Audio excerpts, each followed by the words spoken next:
In this video, I'm going to show you 5 strategies that you can apply today in your training to make sure that you stay within your zone 2 during those low intensity training sessions. And make sure you stay until the end of the video where I'll share with you why it's important to respect that zone 2 intensity during those sessions. And believe me, it's not what you think. And make sure you stay until the end of the video where I'll explain exactly why it's important to respect that zone 2 intensity if you want to maximize your results. If you're new to the channel, my name's Sean. I help CrossFitters train more and perform better through endurance training. I even coached Claudia Gluck, who recently finished 12th at the 2024 CrossFit Games. To get started, let's look at why Zone 2 training is important and what type of exercises you should use for your Zone 2 training. Zone 2 training is a continuous low intensity type of effort.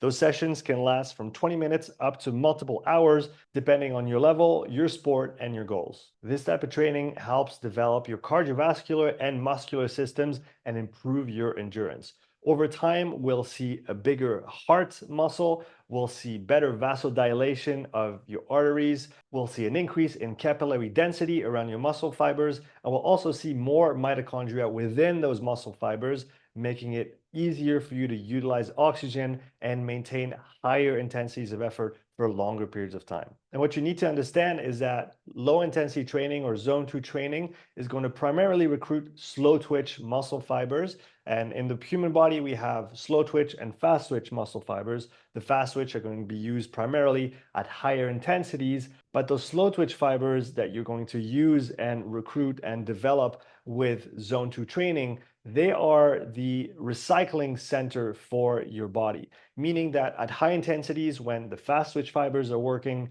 and they're producing a lot of metabolites, those need to be recycled somewhere. And if you haven't developed your slow twitch infrastructure and those mitochondria that are so important for your health and your performance, you're not going to be able to recycle all those byproducts of metabolism, and that's going to limit the intensity that you can generate and the time over which you can push that intensity. So even for high intensity sports like CrossFit, MMA, and others, it's still important to do low intensity training or zone 2 training so that you can really maximize your results during every high intensity training session. Now, what type of exercises should we use for zone 2 training? One of the keys of low intensity or zone 2 training is to maintain a continuous effort, a cyclical effort during the whole duration of the training session. So any activity that is going to elicit strong muscle contractions like squats or other strength-oriented exercises are not optimal for zone 2 training. In general, I recommend that my athletes use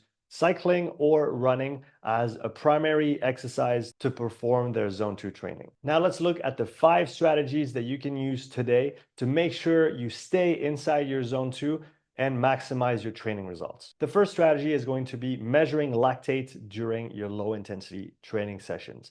So lactate is simply a half sugar. Your body uses glucose through glycolysis, and it simply breaks it down into 2 molecules of lactate. That lactate can be recycled within your mitochondria. Think back to what I said before about the slow twitch fibers that have a lot of mitochondria inside of them, and the more zone 2 you do, and the more mitochondria you're going to have inside those slow twitch fibers. And what happens during a zone 2 training session is that even though you're working, even though you're using sugars and fats during those sessions, we're ideally going to see the same lactate at the start and at the end of your training session. Over a 1-hour period, you might want to take the first sample around minute 10 and the next one at the end of your session.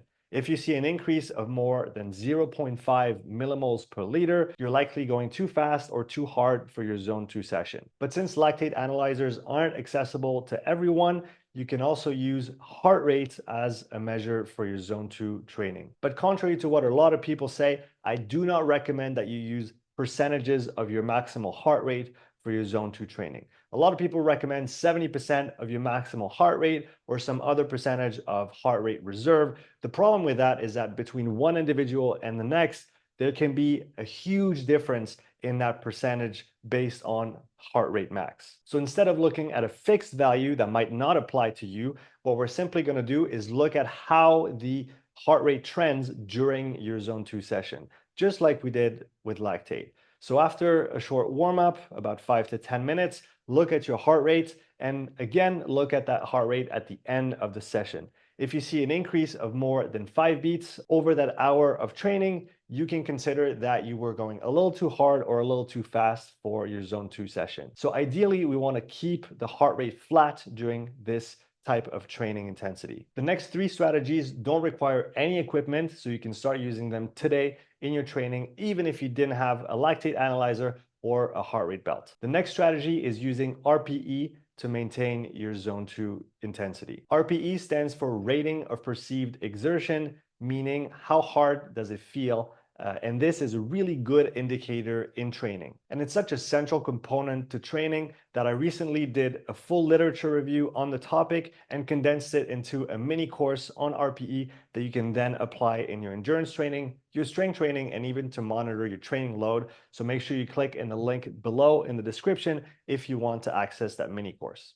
But to keep it simple, if you want to use RPE to maintain your zone 2 intensity, you want to stay between 2 and 3 out of 10. That intensity is really easy to maintain over time, and you shouldn't feel any tingling or any burning in the legs during the whole session. The fourth strategy is nasal breathing. And of course, it's possible to breathe through your nose even though you're performing a medium intensity or a high intensity effort. So the idea with this is that you should be able to comfortably breathe through your nose if you want to stay in your zone 2 intensity. It's not a perfect strategy, but it's better than not controlling your intensity at all. And the last strategy is what we call the talk test.